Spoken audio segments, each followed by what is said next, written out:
আগামী পহেলা মে পালিত হতে যাচ্ছে বৌদ্ধদের অন্যতম ধর্মীয় উৎসব বুদ্ধ পূর্ণিমা। কিন্তু খুবই পরিতাপের বিষয় এটাই যে ধর্মীয় অনুষ্ঠানগুলোতে বুদ্ধ পূজার নামে অনেক খাদ্যের অপচয় ঘটে, যেটা বুদ্ধের শিক্ষার সাথে সরাসরি সাংঘর্ষিক। তথাগত বুদ্ধ চিরকাল অপচয় এবং বিলাসিতাকে পরিত্যাগ করতে বলেছেন, যেটা আমরা এখন ধর্মীয় অনুষ্ঠানগুলোতে শ্রদ্ধার নামে করে আসছি। তাহলে প্রশ্ন জাগে যে বুদ্ধ পূজা কি আমাদের পরিত্যাগ করা উচিত? উত্তর হচ্ছে না। কিন্তু বুদ্ধ পূজার ধরনে পরিবর্তন আনা উচিত। তথাগত বুদ্ধ মঙ্গলসূত্রে উল্লেখ করেছেন, পূজাচ্চা পূজানীয়ানাং এতাং মঙ্গলামুত্তমাং, অর্থাৎ পূজনীয় ব্যক্তির পূজা করা উত্তম মঙ্গল। একটি প্রবাদ আছে, যেখানে নাকি জ্ঞানী ব্যক্তির কদর হয় না, সেখানে জ্ঞানী ব্যক্তি জন্মগ্রহণও করে না। বুদ্ধ হচ্ছেন সেই জ্ঞানী যিনি আমাদেরকে আলোর পথ দেখিয়েছেন। এ কারণে সেই জ্ঞানীর পূজা করা আমাদের একান্তই কর্তব্য। তবে সেই পূজার কারণে খাদ্যের অপচয় বুদ্ধের নীতি আদর্শের সাথে সাংঘর্ষিক। বুদ্ধ পূজায় আমরা দেখি যে থালা ভর্তি তরিতরকারি, মাছ, মাংস এবং ফলমূলকে বিভিন্ন ডিজাইনে কেটে উৎসর্গ করা হয়। দুপুর 12টার পর যখন বুদ্ধ পূজা উৎসর্গ সমাপ্ত হয়, ততক্ষণে এই খাদ্যদ্রব্য আর ব্যবহার উপযোগী থাকে না। মাছ, মাংসগুলো গন্ধযুক্ত হয়ে যায়। ফলমূল কেটে দেওয়ার কারণে সেখানে ব্যাকটেরিয়ার আক্রমণে ফলমূলগুলোও নষ্ট হয়ে যায়, যার কারণে এই খাদ্যদ্রব্যগুলোকে পুনরায় ব্যবহারের কোনো সুযোগ থাকে না। না এগুলো কোনো পশু পাখিকে দেওয়া যায়, না কোনো মানুষকে। এরপর এই খাদ্যদ্রব্যগুলোকে কোনো কোনো জায়গাতে নালা নর্দমায় ফেলে দেওয়া হয়, যেটা নালাকে অপরিষ্কার করে দেয়। কোথাও আশেপাশের নদী পুকুরে ফেলে দেয়, যেটা পুকুরকে দূষিত করে। আবার কোথাও ডাস্টবিনে ফেলে দেওয়া হয়, যেটা সিটি কর্পোরেশন এসে নিয়ে না যাওয়া পর্যন্ত গন্ধযুক্ত হয়ে থাকে। তাহলে আপনার এই শ্রদ্ধার কারণে কি হচ্ছে? নালা নর্দমা জ্যাম হচ্ছে, পুকুরের পানি দূষিত হচ্ছে, ডাস্টবিনে ময়লা জমে দুর্গন্ধ সৃষ্টি হচ্ছে। আপনাদের যদি প্রশ্ন করা হয় এই খাবার কি বুদ্ধ খেয়েছে? বুদ্ধ কি আপনাদের এই খাবার পাওয়ার আশায় বসে আছেন? যিনি আজ থেকে 2500 বছর আগে রাজপ্রাসাদ এবং বিলাসদ্রব্য পরিত্যাগ করেছেন, তিনি তো নিশ্চয়ই আপনার দেওয়া মাছ মাংসের আশায় বসে নেই। কিন্তু আমরা সেই খাদ্যদ্রব্যগুলো দিই আমাদের দিক থেকে শ্রদ্ধার বহিঃপ্রকাশ হিসেবে।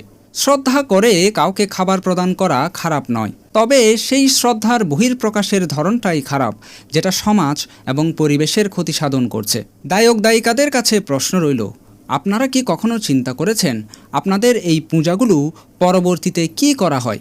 পুনরায় বিহারে এসে বুদ্ধ পূজাগুলোকে কখনো পরিষ্কার করে গিয়েছেন? উত্তর হচ্ছে না, সেটা আপনারা কখনোই করেননি।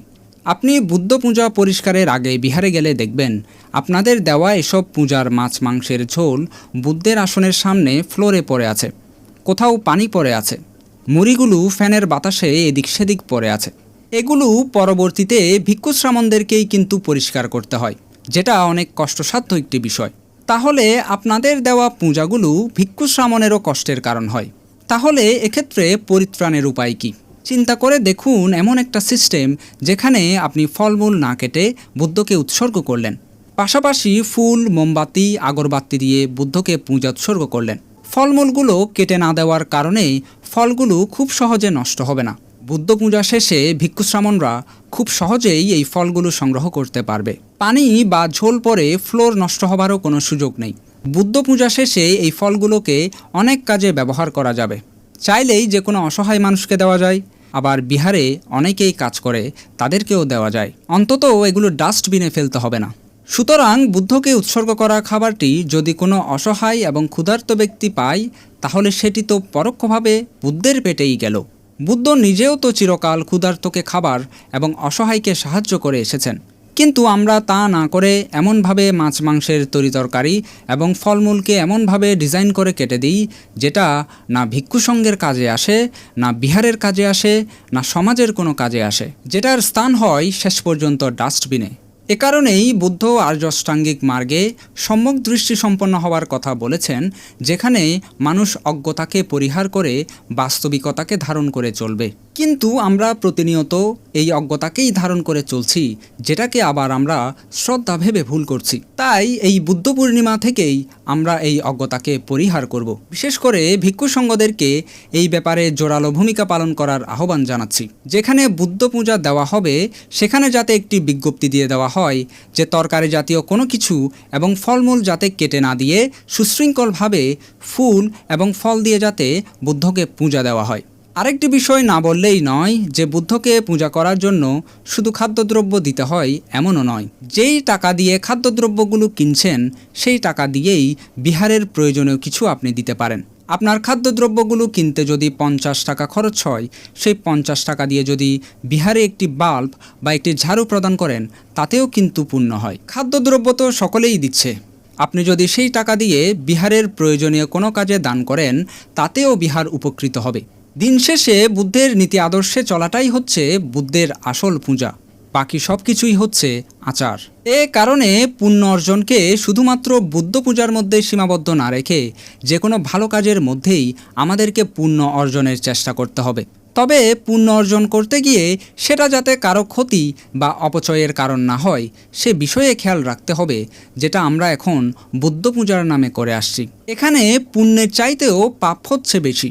আপনার দেওয়া পূজাগুলো কেউ পানিতে ফেললো, সেই পানি দূষিত হলো, সেই দূষণে মাছ মারা গেল, তাহলে এই মাছ মারা যাওয়ার পেছনে কি আপনি দায়ী নন? অবশ্যই আপনি পরোক্ষভাবে দায়ী। আপনি পরোক্ষভাবে একটি পাপ করেছেন। আশা করি এই বুদ্ধ পূর্ণিমার মধ্য দিয়েই আমরা এই ভুলগুলোকে সংশোধন করব এবং বুদ্ধের নীতিশিক্ষা যে অপচয়ের নয় বরং সহমর্মিতা এবং মানবিকতার শিক্ষা দেয় তা আমরা সকলের কাছে তুলে ধরব। আমি কখনোই আমার ভিডিও কাউকে শেয়ার করতে বলি না, কিন্তু আজকে বলবো, যেই বৌদ্ধ ধর্মাবলম্বীর কাছে আমার এই ভিডিও যাবে অবশ্যই শেয়ার করবেন, যাতে করে সকল বৌদ্ধ ধর্মাবলম্বীরা এই বৌদ্ধ পূর্ণিমা থেকেই আমরা বুদ্ধ পূজার ধরনে পরিবর্তন আনতে পারি। সবাইকে আন্তরিক ধন্যবাদ জানিয়ে ভিডিওটি এখানেই সমাপ্ত করছি।